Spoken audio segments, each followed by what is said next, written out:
Hello everyone and welcome back once again to my channel. I am Amadake.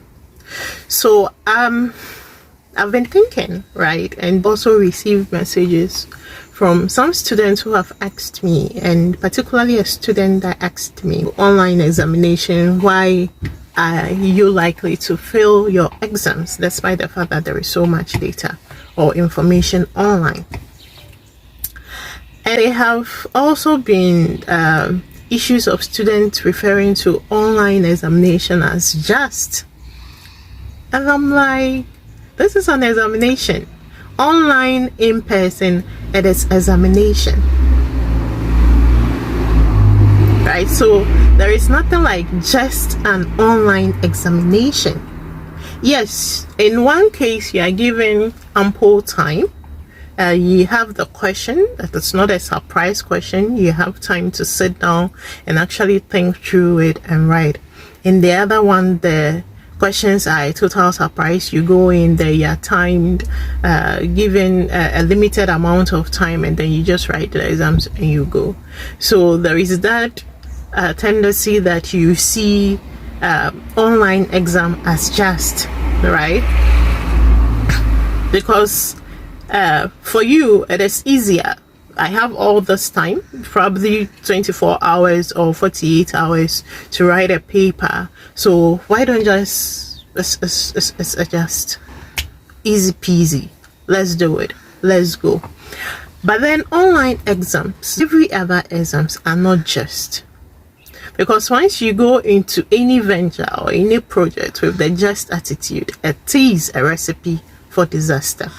So as starters, it's important that you know that going into an exams, you view it as an exams. Also, with the issue of large amount of data or information online, so all you have to do is Google, and then you can just basically copy and paste whatever you see online for the examiner to mark. It doesn't work like that. There is so much information online that is pure garbage. Someone will also say that whatever I'm saying is pure garbage.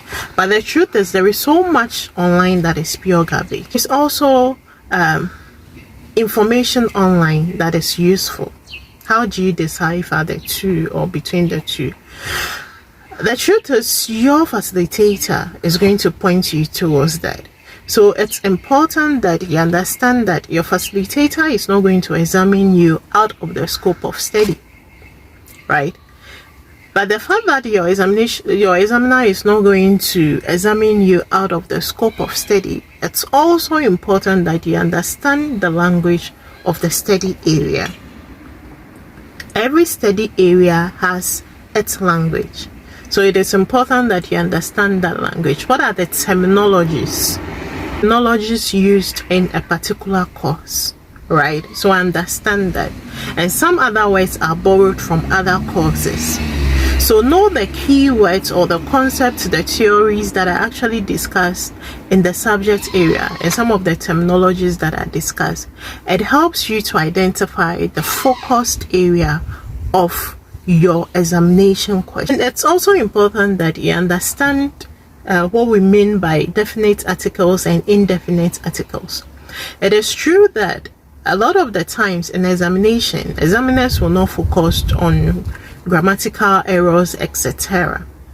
But then it's simple English that helps you to be able to understand what a lecturer is asking you. So when the question asks for the, you know that it's specific. It's talking about something in specific, right?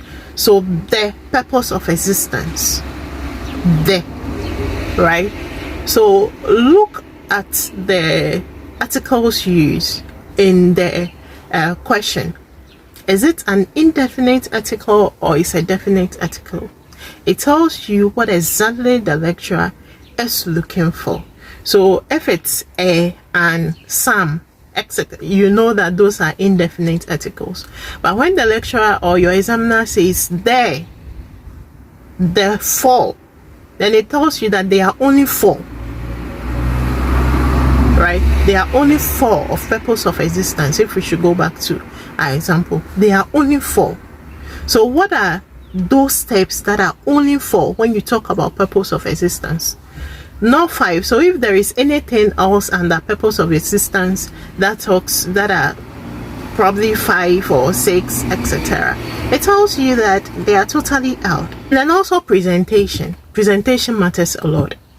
Here in online exams, it's very easy for you to get the full marks for presentation, because then you are typing your answers, right?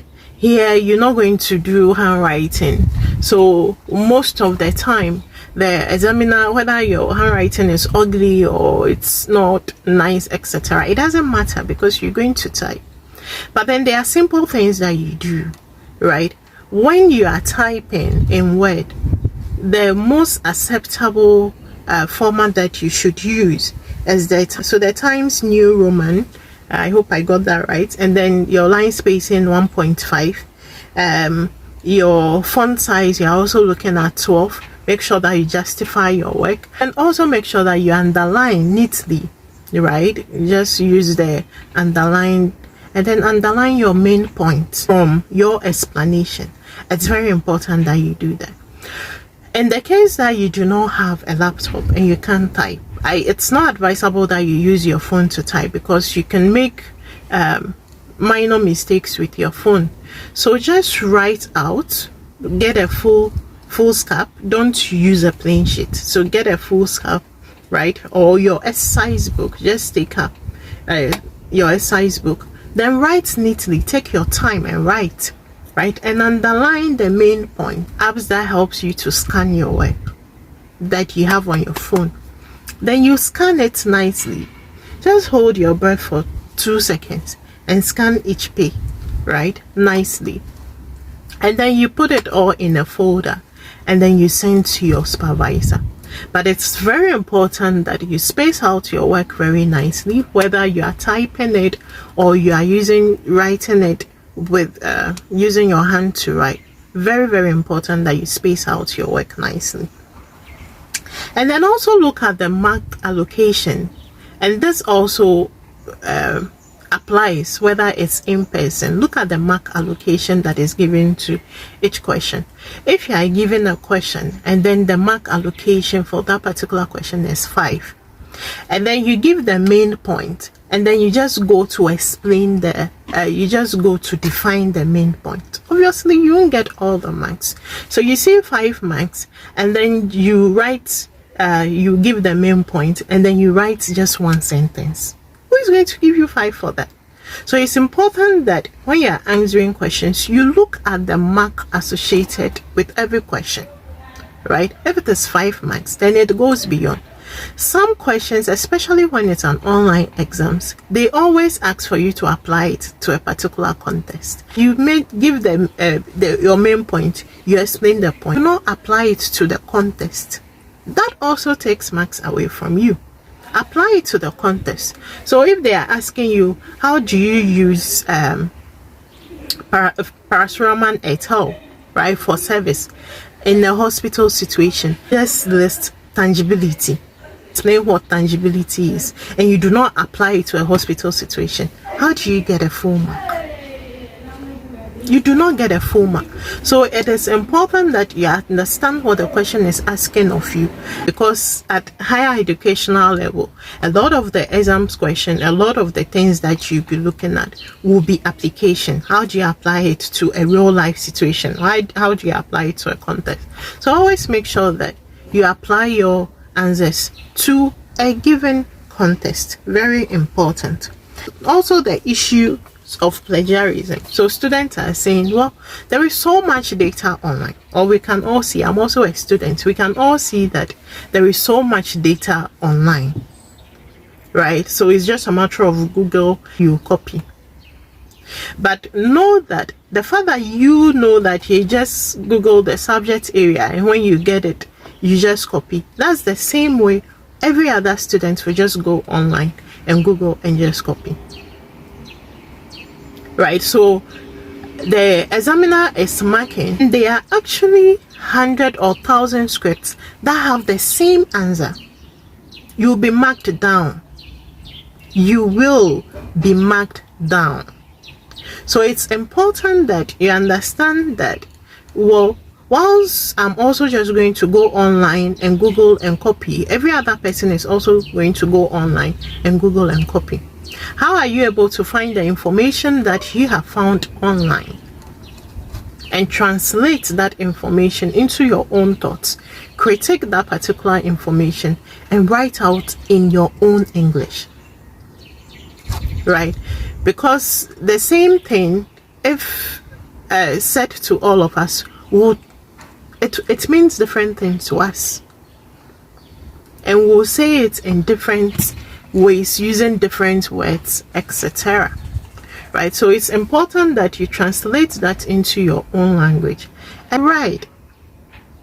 Because a lecture, the first person will definitely get the full mark, but the second person, if it's copied work, would probably, the lecturer might not pick it, but the third time the lecturer will pick it up. That I've seen this before and I've seen it again. It registers. And then if the lecturer is kind, the lecturer will take out 1 mark and give you the rest of the mark.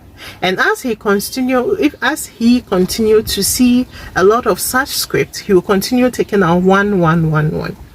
So it means that if there are 100 people, the first person probably gets the mark, and then the second person gets a reduce. So it gets to a point everybody else is just getting 1, 1, 1, 1, 1. So you fail your exam, right? So 1/20, 1/20, 1/20, you definitely fail your exam. So it's important that when you are even copying, since there is so much information online and we think that we can just go in there and Google and copy, it's important that you apply your mind to it and critique it and see how it actually applies to you, and then the given context that you've been given, right? So internet doesn't do the work for you. You have to do the work yourself with the information that you have found online. Your lecture notes will also not do the work for you, because the application normally is what the lecturer talks about in class or the facilitator talks about in class. So the theories are there. The theories will be in your lecture notes, but when it comes to the application of it, the lecturer is going to say it.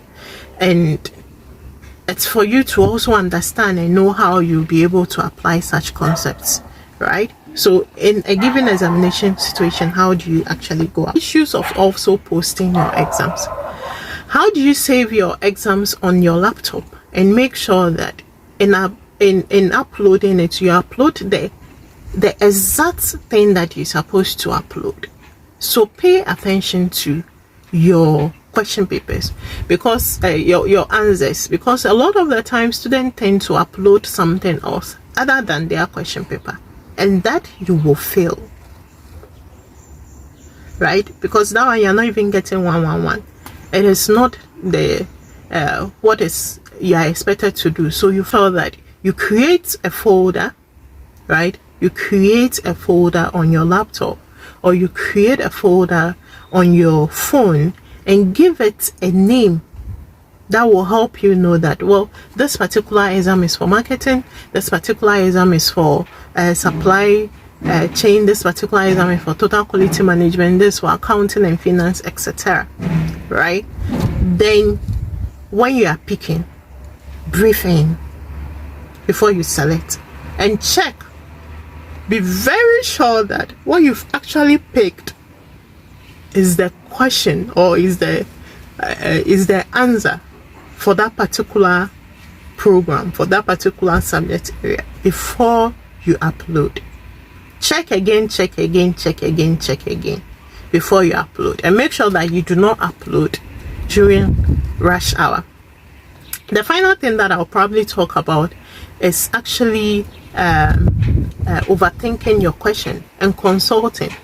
A lot of the times, as much as consulting your colleagues could be good for you, consulting your colleagues could also be bad for you. So you have the exam question, you read the exam question, and then you have a fair idea of what the examiner is asking of you. But yes, so you go and then you have your groups, you tend to discuss, etc. In the discussion, someone comes out with a subject, comes out with an answer that he thinks it is, then you tend to throw out what you think is actually the right answer and go with the flow, right? So a particular question, you have about 1,000 students writing or giving the same answers and the same key points, right? Even if it's the same key points, it cannot be the same explanation. So sometimes, as much as you want to consult, right, make sure that whoever you are consulting actually do not give you the wrong answers. Because as much as consultation could be helpful, consultation could also backfire in your face. Trust yourself, trust your instincts. Understand that your supervisor would not examine you out of the scope of study, what they have actually introduced you to. Those are some of the things that I think students need to pay attention to. As much as possible, approach online exams as examinations, because they are examinations, right? So they are just they are exams. And if there is any other thing that you think that I should address about online learning, online lectures, online examination, do leave your questions and your comments below. I will address them. So yeah,